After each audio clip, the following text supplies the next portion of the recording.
শুধুমাত্র আমার প্রিয় ভাইয়েরা দুইটা সময় তওবা কবুল হয় না, চিল্লায় বলেন কয়টা সময়? এক নম্বরে বাদাল গারগারা, মালাকুল মাউত যখন রূহ ধরে টান দেয়, মূর্ছ ব্যক্তির বড্ড কষ্ট হয়। গলা দিয়ে যখন রূহ বের হয়ে যায়, লোকটার গলায় গর গর গর গর গর গর শব্দ হয়, সে মালাকুল মাউতকে দেখে ফেলে। তখন আর তওবা করলে কবুল হবে? আপনি তো দেখেই ফেলাইছেন, সুযোগ তো অনেক পাইছেন, কাজে লাগার নাই, ঠিক কিনা?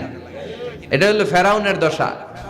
ফেরাউনকে যখন আল্লাহ লোহিত সাগরে ডুবাইলেন, পানি খাইতে খাইতে ফেরাউনের পেটটা এত বড়। এবার ফেরাউন হাত তুলা কয় আনা মিনাল মুসলিমিন। কি কয়?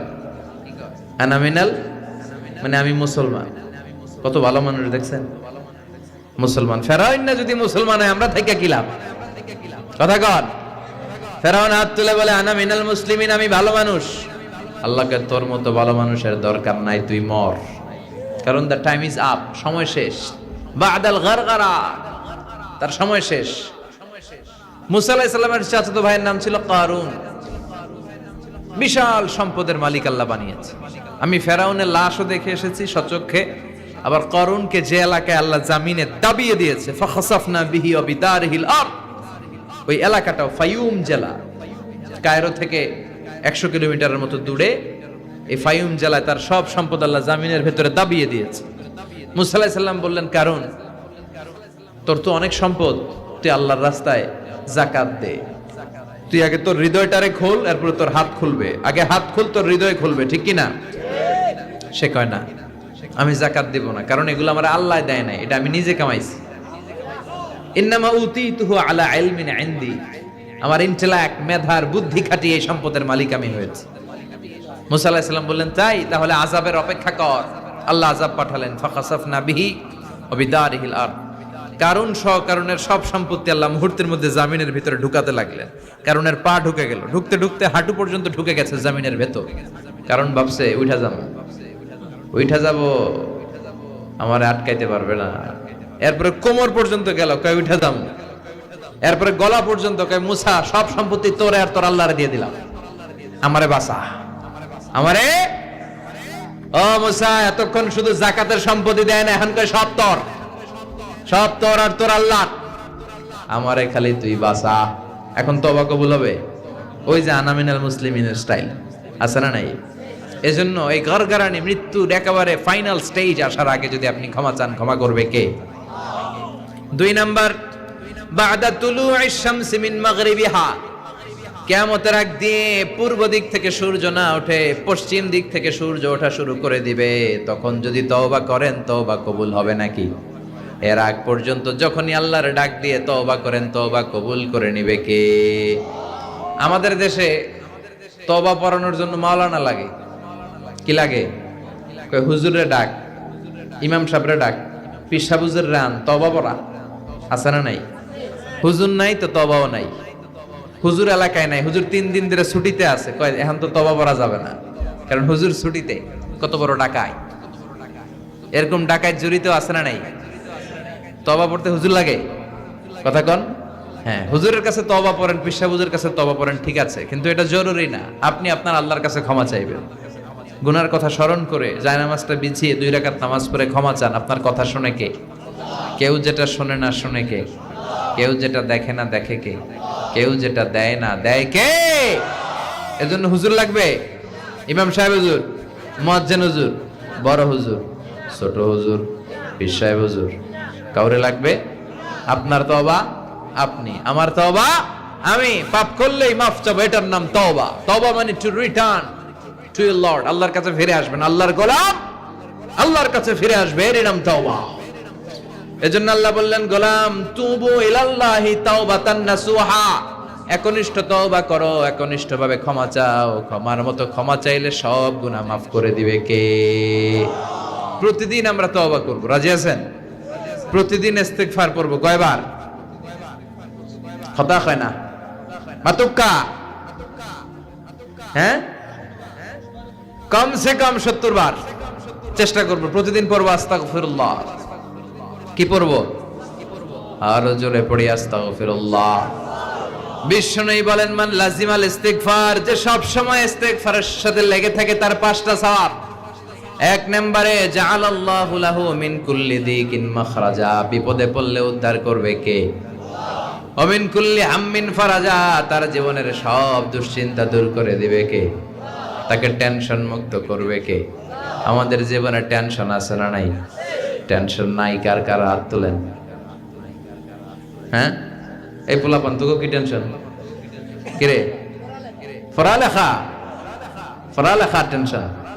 তার মানে টেনশন নাই এমন মানুষ খুঁজে পাওয়া যাবে না।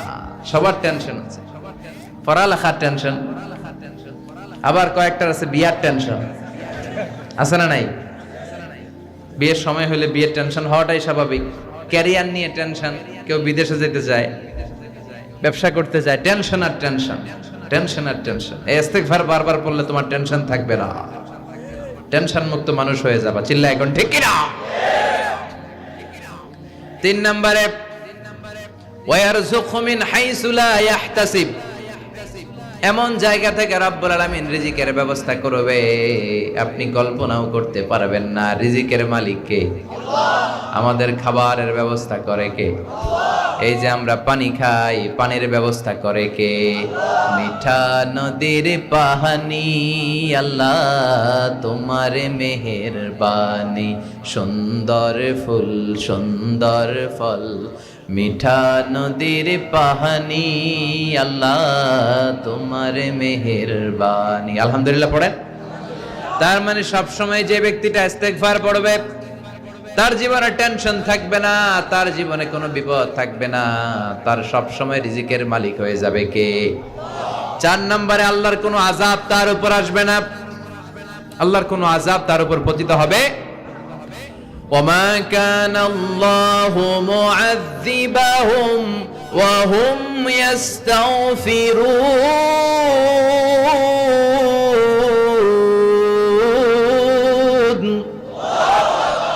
যতক্ষণ আমার বান্দা আমার কাছে ক্ষমা চাইবে, ইস্তিগফার পড়বে, আমার কোনো আযাব তার উপর আসবে না, কোনো আযাব আসবে না। সব ধরনের আযাব থেকে আপনাকে মুক্ত রাখবে কে? 5 নম্বরে আপনারে মুস্তাজাবুদ দাওয়া বানিয়ে দিবে কে? মুস্তাজাবুদ দাওয়া মানে এমন ব্যক্তি, যে ব্যক্তি হাত তুলে দোয়া করতে দেরি হয়ে যায়, দোয়াটা কবুল হতে দেরি হয় না। এদিকে কেউ আছেন মুস্তাজাবুদ দাওয়া, যে হুজুর আমি যখনই হাত তুলে দোয়া করি তখনই আল্লাহ কবুল করে, থাকলেও হাত তুলেন না, এই গোপন জিনিস কাউরে জানায়েন না, বেজালে পড়বেন, মুস্তাজাবুদ দাওয়া হয়ে যাবে। আজকে বলে রাখি, ইস্তিগফার সব সময় পড়লে কি হবেন? মুস্তাজাবুদ দাওয়া। আপনি দোয়া করা মাত্র কবুল করে নেবে কে? আপনারা ইমাম আহমদ ইবনে হাম্বলের নাম শুনেছেন?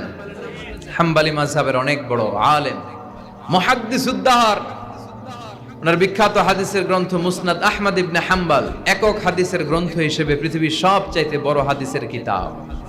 প্রায় 40,000-এর মতো হাদিসের কম্পাইলেশন আছে এখানে। সুবহানাল্লাহ পড়ে।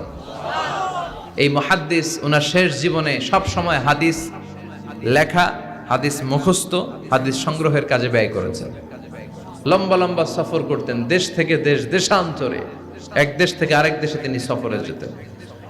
ওনার সফরের ঘটনায় পাওয়া যায় উনি এক শীতের সিজনে হাদিস সংগ্রহের কাজে সফরে বেরিয়েছেন।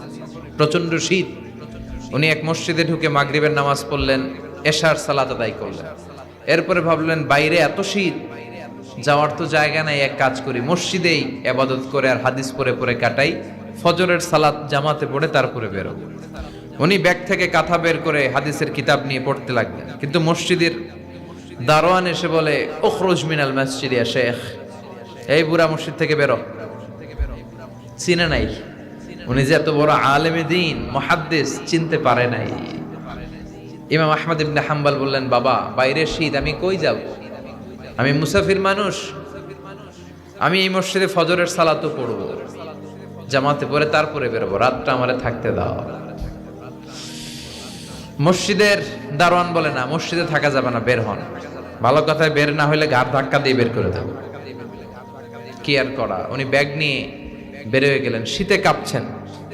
হাঁটতে হাঁটতে হাঁটতে হাঁটতে বাইরে দেখলেন যে একটা বাজার, রুটি বিক্রেতা যুবক। তিনি রুটি বিক্রেতার কাছে যে সালাম দিলেন, আসসালামু আলাইকুম। যুবক বলে, ওয়া আলাইকুম আসসালাম। আহমদ ইবনে হাম্বল বলল, বাবা আমি তোমার রুটির দোকানের পাশে বসে রাতটা কাটাতে চাই আর তোমার এই চুলা থেকে আগুন পোহাতে চাই, যদি তুমি অনুমতি দাও। যুবক বলে, আহলান ওয়া সাহলান ওয়া মারহাবান বিক ইয়া শেখ, আসেন বসেন, কোনো সমস্যা নাই। আপনি চুলা থেকে আগুন পোহাবেন, এতে আমার ক্ষতি কি? আলহামদুলিল্লাহ পড়েন।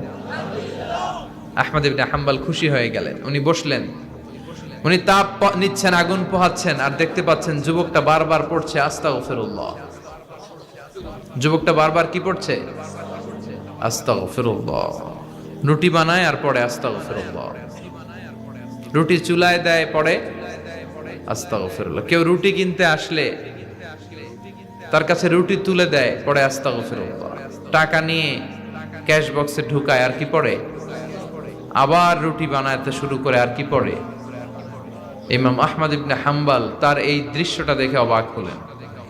তিনি প্রশ্ন করলেন, যুবক, মা লাকা ইয়া শাব দাইমান তাকরাউনা আস্তাগফিরুল্লাহ। হে যুবক, কি হলো তোমার? আসার পর থেকেই দেখতেছিস তুমি খালি পড়ো আস্তাগফিরুল্লাহ, খালি পড়ো আস্তাগফিরুল্লাহ, কেন? যুবক বলে, এই ইবাদত করে, এই ইস্তেগফারের সাথে সব সময় লেগে থাকার কারণে আমি অনেক কিছু পেয়েছি। কি পেয়েছো? সে বলতে শুরু করলো, আমি মুস্তাজাবুদ দাওয়া হয়ে গিয়েছি। মুস্তাজাবুদ দাওয়া মানে এমন লোক, যে লোক দোয়া করতে দেরি, ওই দোয়াটা কবুল হতে দেরি হয় না।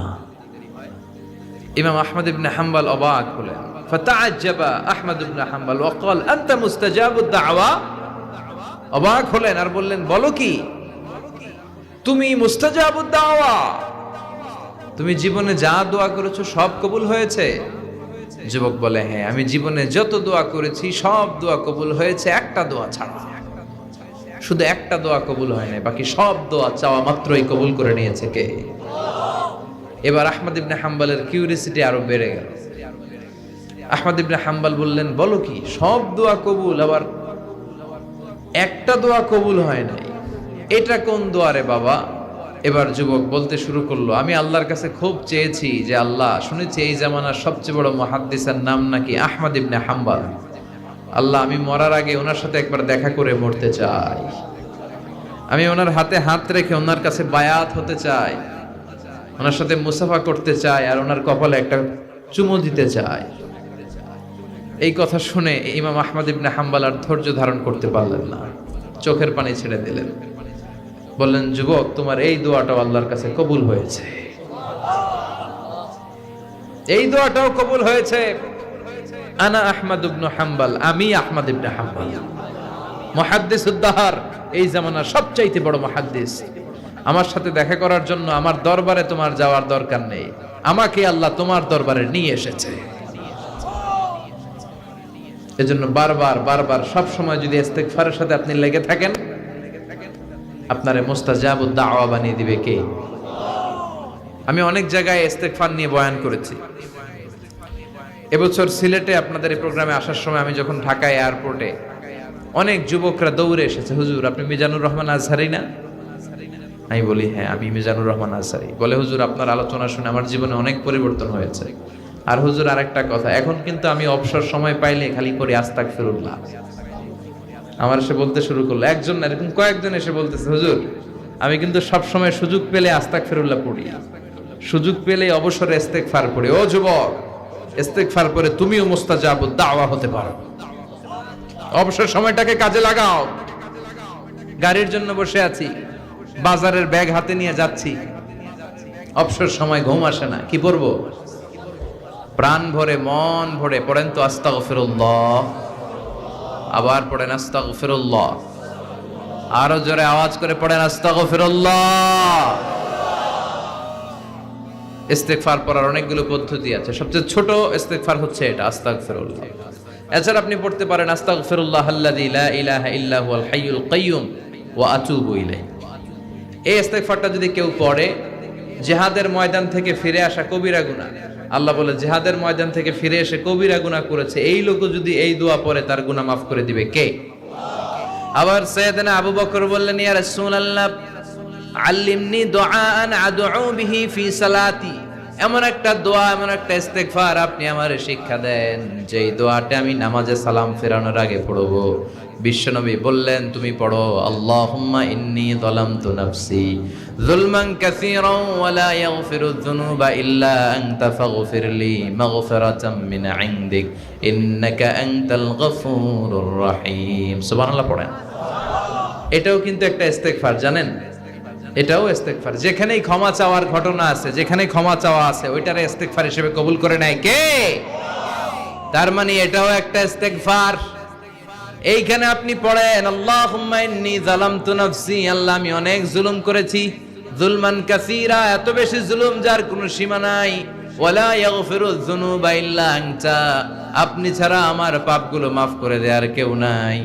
ফাগফিরলি মাগফিরাতাম মিন ইনদিক, নিজ গুণে আমারে ক্ষমা করে দেন। ইন্নাকা আনতাল গফুরুর রহিম, আপনি ক্ষমাশীল, আপনি মেহেরবান। ঠিক কি না? এটারে আমরা বাংলাদেশে কি বলি? দোয়ায়ে মাসুরা। কি বলি?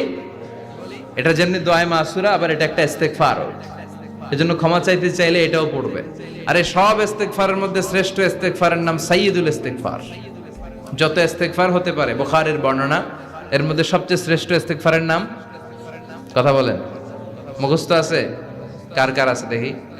আত্তুলুক্কা, তুলুক্কা, তুলুক্কা, অল্প কয়েকজনের আছে। হইলে মনে হইব, হইলে মনে হইব তার। তো এটা হচ্ছে সর্বশ্রেষ্ঠ ইস্তেগফার। এই ইস্তেগফারটা কেউ যদি রাতে পড়ে, ওই রাতে মৃত্যু হলে সে জান্নাতি। এই ইস্তেগফারটা যদি কেউ দিনে পড়ে, ওই দিনে মৃত্যু হলে সে জান্নাতি।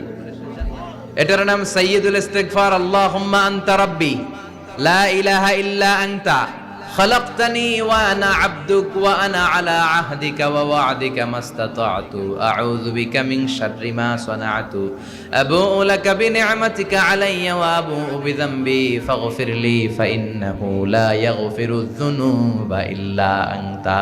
সুবহানাল্লাহ পড়েন। এটা মুখস্থ করতে রাজি আছেন? যাদের মুখস্থ নাই, স্মার্টফোন ব্যবহার করেন না আপনারা? ওখানে গুগলে সার্চ বক্সে খালি লিখবেন সাইয়্যিদুল ইস্তেগফার, সাথে সাথেই চলে আসবে। মুখস্থ করতে রাজি আছেন সবাই? সবাই রাজি? এগুলো হচ্ছে চুম্বক আমল। এই আমলগুলো কখনো ছাড়া যাবে না। ফরজ সালাতের পরে আমরা মুনাজাত দেওয়ার জন্য পাগল হয়ে যাই, কিন্তু বিশ্বনবীর তাসবিহ পড়ার জন্য পাগল হয়ে যেতে। আমরা ফরজ সালাতের পর আল্লাহুম্মা আমিন ইয়া আরহামার রাহিমিন আছে না নাই? বিশ্বনবী এগুলো করতেন না। মুনাজাত দেওয়া জায়েজ আছে, কিন্তু বিশ্বনবী যেটা করতেন ওটা হচ্ছে তাসবিহ পড়তেন। কি পড়তেন? সালাম ফেরানোর পরে বিশ্বনবী পড়তেন আস্তাগফিরুল্লাহ 3 বার। কয়বার? চিল্লায় বলেন। 3 বার আস্তাগফিরুল্লাহ পড়তেন। 33 বার সুবহানাল্লাহ, 33 বার আলহামদুলিল্লাহ, 34 বার আল্লাহু আকবার। এগুলো পড়ে না। ফরজ সালাতের পরে আয়াতুল কুরসি মুখস্থ আছে না? বিশ্বনবী বললেন, মান ক্বারা আয়াতুল কুরসি দুবুরা কুল্লি সালাতিন মাকতুবাতিন লাম ইয়ামনাহু মিন দুখুলিল জান্নাতি ইল্লাল মাউত। প্রত্যেক ফরজ সালাতের পরে যে ব্যক্তি একবার আয়াতুল কুরসি পড়বে, তার জান্নাতে ঢোকার ক্ষেত্রে আর কোনো বাধা থাকে না, একটি জিনিস ছাড়া, সেটা হলো মরণ। সেটা কি? লোকটা মরে না তাই জান্নাতে যায় না, মরলেই জান্নাতি। পড়বেন সবাই নাকি আল্লাহুম্মা আমিন? হ্যাঁ, কি পড়বেন? আয়াতুল কুরসি। রাজি আছেন? ফরজ সালাতের পরে তাসবিহগুলো পড়ার দরকার আছে না নাই? বিশ্বনবী বলেন, বেশি বেশি তওবা করো, ইস্তেগফার পড়ো, আর জিহ্বাটারে জিকির দিয়ে ভিজিয়ে রাখো। লা ইয়াজালু লিসানুকা রাতবান মিন যিকরিল্লাহ, আল্লাহর জিকির ছাড়া একটা মুহূর্ত যেন না কাটে। ঠিক কি না?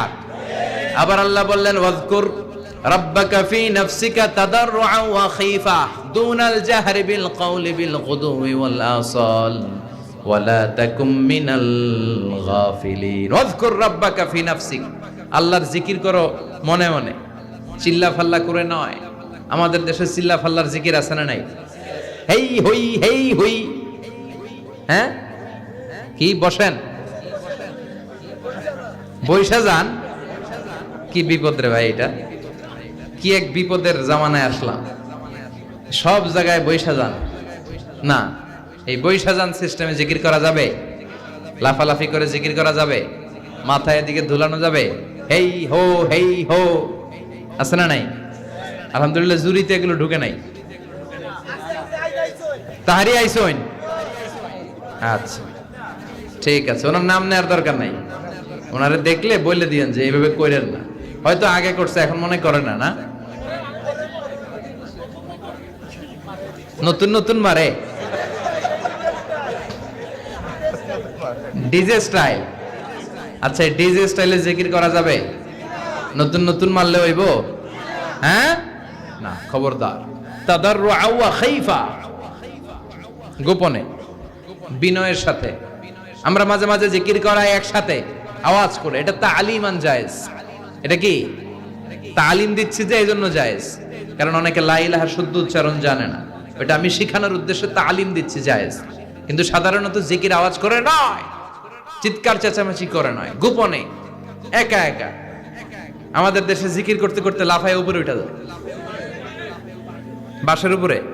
আচ্ছা, আবার যিনি জিকির করে হ্যাঁ কান্দের উপরে ওঠে, হ্যাঁ মাইকও ফালায় দেয়। জি হয়।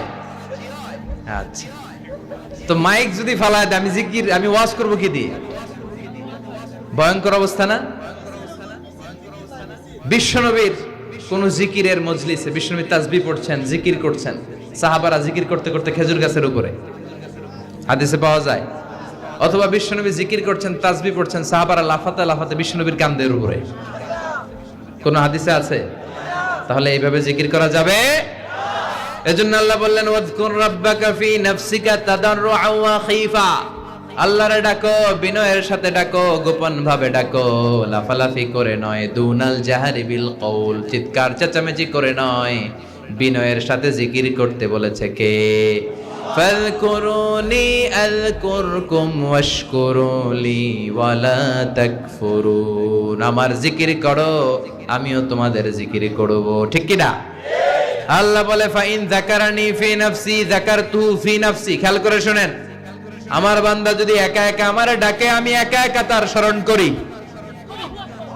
ওয়া ইন যাকারানি ফি মালাইন যাকারতুহু ফি মালাইন খায়রিম মিনহু, আর বান্দা যদি মহাসমাবেশে অনেক লোক নিয়ে আমি আল্লাহর জিকির করে আমাকে স্মরণ করে, আমি এর চাইতো শ্রেষ্ঠ একটা মহাসমাবেশ ফেরেশতাদেরকে নিয়ে করে তারপরে বান্দারে স্মরণ করি। আমার বান্দা যদি আমার দিকে এক বিঘত আসতে চায়, আমি আমার বান্দার দিকে এক হাত চলে যাই। বান্দা যদি এক হাত আমার দিকে আসতে চায়, আমি আমার বান্দার দিকে দুই হাত চলে যাই। ওয়া ইন আতানি ইয়ামশি ইয়াতাইতুহু হারওয়ালা, বান্দা যদি আমার দিকে হেঁটে হেঁটে আসতে চায়, আমি আমার বান্দার দিকে দৌড়ে দৌড়ে যাই।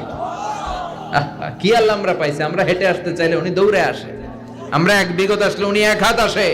আল্লাহু আকবার। এজন্য বিষ্ণু বললেন খবরদার, জিকির দিয়ে জিহ্বাটারে ভিজিয়ে রাখো। সবচাইতে শ্রেষ্ঠ জিকির হচ্ছে লা ইলাহা, লা ইলাহা,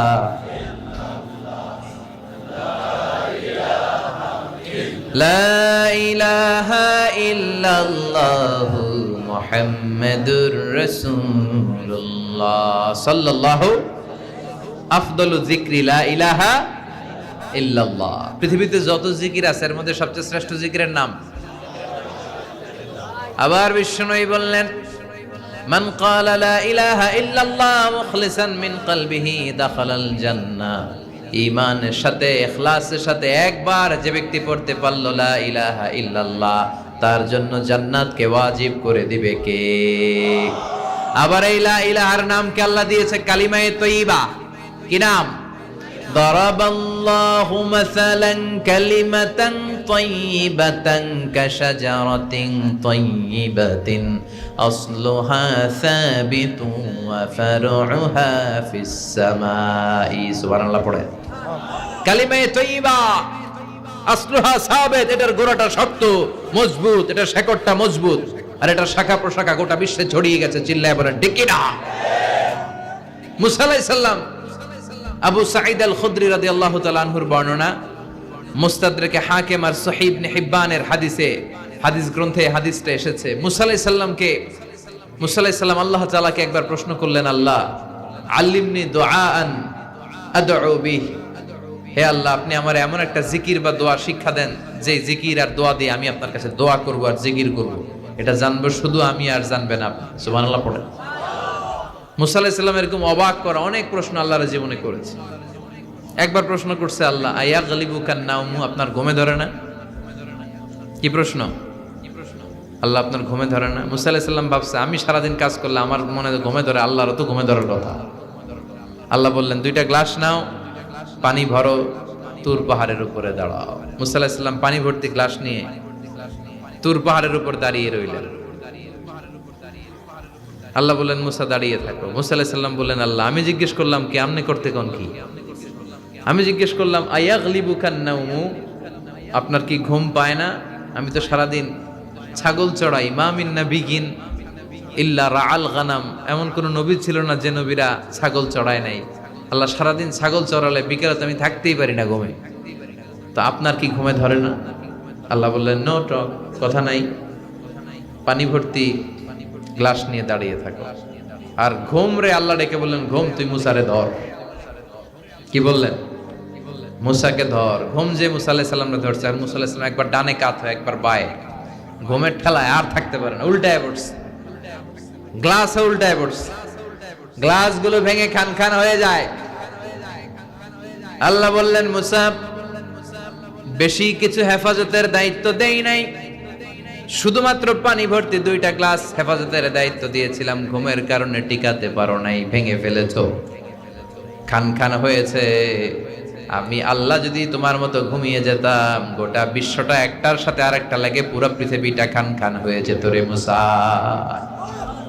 লা তাখুযুহু সিনাতু ওয়ালা নাওম, never sleep or slumber overtakes him. আল্লাহর ঘুমে তো ধরেই না, ঘুমের আগে যে ঝিমুনি আসে তন্দ্রা, ওইটাও ধরে না। আল্লাহু আকবার। মুসা আলাইহিস সালাম আল্লাহর প্রশ্ন করলেন আল্লাহ এমন একটা জিকির শিক্ষা দেন যে জিকিরটা কেউ জানবে না, জানবো আমি আর আপনি। আল্লাহ বললেন মুসা তুমি পড়ো লা ইলাহা ইল্লাল্লাহ। মুসা আলাইহিস সালামকে আল্লাহ একটা কথা কইলেন, আমি কইলাম স্পেশাল একটা দোয়া, স্পেশাল একটা জিকির, এক্সক্লুসিভ, যেটা আমি আর আপনার মধ্যে, আপনি শুনবেন আমি ডাকবো, কেউ জানবে না। আল্লাহ বললেন এইটাই এক্সক্লুসিভ, এর চেয়ে এক্সক্লুসিভ নাই, এর চেয়ে এক্সক্লুসিভ হতে পারে না। লাউ তাদাউ লা ইলাহা ইল্লাল্লাহ ফি কাফা, মুসা এই লা ইলাহাকে যদি এক পাল্লায় রাখো, ওয়াস সামাওয়াত সাবউস সামাওয়াত ওয়াল আরদিন, 7 আকাশ 7 জমিন যদি আরেক পাল্লায় রাখো, লা রাজাহাত কাফাতু লা ইলাহা ইল্লাল্লাহ, মুহূর্তের মধ্যে দেখবা লা ইলাহার পাল্লাটা ভারী হয়ে গেছে। এজন্য লা ইলাহার চেয়ে শ্রেষ্ঠ জিকির নাই। লা ইলাহা হলো গোটা বিশ্বের সবচাইতে শ্রেষ্ঠ জিকির। একবার লা ইলাহা পড়লে তার জন্য জান্নাতকে ওয়াজিব করে দেয় কে? Every night and every day, every night and every day, never forget to say la ilaha illallah, never forget to say la ilaha illallah। সুবহানাল্লাহ পড়েন। রাতে দিনে সব সময় মুখে থাকবে কি? চিল্লায় বলেন মুখে থাকবে কি? আবার বিশ্বনবী বললেন আহাব্বুল কালাম ইলাল্লাহি আরবা, আল্লাহর কাছে সবচাইতে প্রিয় কথা 4টি। চিল্লায় কোন কয়টি? সুবহানাল্লাহ, আলহামদুলিল্লাহ, লা ইলাহা ইল্লাল্লাহ, আল্লাহু আকবার। এই 4টার যেটা দিয়ে তোমার শুরু করতে মনে চায় করো, কবুল করে নেবে কে? আল্লাহর কাছে সবচাইতে প্রিয় কথা এই 4টি। আবার আব্দুল্লাহ ইবনে আমর ইবনে আল-আস বলেন রাআইতু রাসূলুল্লাহ সাল্লাল্লাহু আলাইহি ওয়াসাল্লাম ইয়াকিদু তাসবিহা বিয়ামিনিহি, আমি বিশ্বনবীকে ডান হাতের আঙ্গুলের গিরা এরকম তাসবিহ পড়তে দেখেছি। সুবহানাল্লাহ পড়েন। ডান হাত তুলেন সবাই, হাত তুলছেন ডান হাত, এবার এই যে এরকম গিরার মধ্যে ধরেন আমার মতো, এভাবে ধরে সুবহানাল্লাহ সুবহানাল্লাহ সুবহানাল্লাহ সুবহানাল্লাহ। নামাজের পরে পড়বেন তো সবাই। আব্দুল্লাহ ইবনে আমর ইবনে আল-আস তিনি বলেছেন আমি আল্লাহর রাসূলকে এই ডান হাতের গিরার মধ্যে এভাবে সুবহানাল্লাহ সুবহানাল্লাহ পড়তে দেখেছি। সুবহানাল্লাহ পড়েন। এই গিরাগুলো আপনার পক্ষে আল্লাহর কাছে সাক্ষী দিবে। চিল্লায় বলেন ঠিক কি না? এজন্য বিশ্বনবী বলতেন সব সময় যেন জিহ্বাটা আল্লাহর জিকির দিয়ে ভিজা থাকে, সব সময় আল্লাহর কাছে হাত পেতে চাইবা, বেশি বেশি দোয়া করলে লাভ না লস। বিশ্বনবী বলতেন দোয়া ও মুখুল ইবাদা, দোয়া হলো ইবাদতের নির্যাস। আপনি নামাজ পড়লেন, রোজা করলেন, যাকাত দিলেন, কিন্তু দোয়া করলেন না, তার মানে সব হারালেন। দোয়ার দরকার আছে না নাই? আরেক বর্ণনায় বিশ্বনবী বললেন দোয়া ও হুয়াল ইবাদা, দোয়াটাই ইবাদত। সুবহানাল্লাহ কইবেন না? দোয়াটাই কি? সব করলেন, দোয়া করেন নাই, তার মানে কিচ্ছু করেন নাই। চিল্লায় এখন ঠিক কি না? আর দোয়া ও সিলাহুল মুমিন, দোয়া হচ্ছে মুমিনের অস্ত্র। দোয়া, সাপ্লিকেশন is the weapons of believers. যেখানে সবকিছুর দৌরাত্ম শেষ, ওইখানে দোয়ার কারিশমা শুরু। সুবহানাল্লাহ পড়েন। এরকম অনেক দুরারোগ্য ব্যাধিতে আক্রান্ত রোগীর কথা আমি জানি। ক্যান্সার, যার নাই কোনো অ্যান্সার। কথা বলেন, ক্যান্সার যার নাই কোনো অ্যান্সার। ডাক্তার বলছে 3 মাস বাঁচবেন সর্বোচ্চ। কয় মাস? 3 মাস। এরপরে লোকটা 7 বছর বেঁচে ছিল, আমি দেখেছি। কয় বছর? কেমনে বাঁচলো? দোয়ার বরকত। সুবহানাল্লাহ পড়েন। তার মানে সব ডাক্তারের, সব কবিরাজের ডাক্তারি আর কবিরাজি যেখানে শেষ, দোয়ার কবিরাজি আর ডাক্তারি ওইখানে শুরু। সুবহানাল্লাহ পড়েন। মিসাইল হামলা করলে, ড্রোন হামলা করলে, ড্রোন যেমনি লক্ষ্যবস্তু যে ভেদ করে, দোয়ার মতো দোয়া করলে দোয়াও লক্ষ্যবস্তু ভেদ করে ছাড়বে। চিল্লায় বলেন ঠিক কি না? এজন্য আল্লাহ ডেকে বলে, গোলাম দোয়া করো বেশি বেশি, আমার কাছে চাও। চাইতে হবে কার কাছে? দোয়া নিজের জন্যও করবেন, অন্যের জন্যও করবেন। অনেকে কয় হুজুর অন্যের জন্য করবো কেন, আমার দামি করবো, হ্যাটটা হ্যাঁ করবো। এরকম আছে না? নাই না। অন্যের জন্য দোয়া করলে লাভ আছে।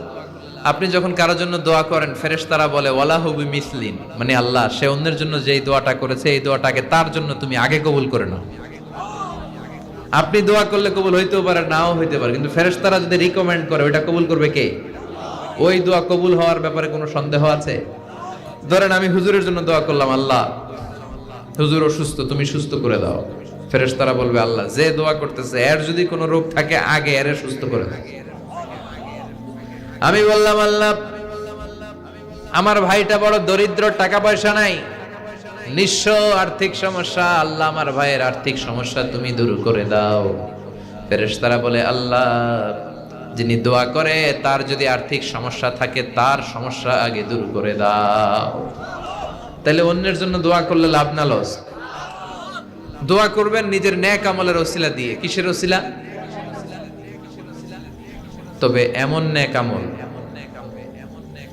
যে নেক আমলটা শুধু একমাত্র আল্লাহর সন্তুষ্টির জন্য করেছিলেন, পৃথিবীর কাউরে দেখানোর জন্য নয়।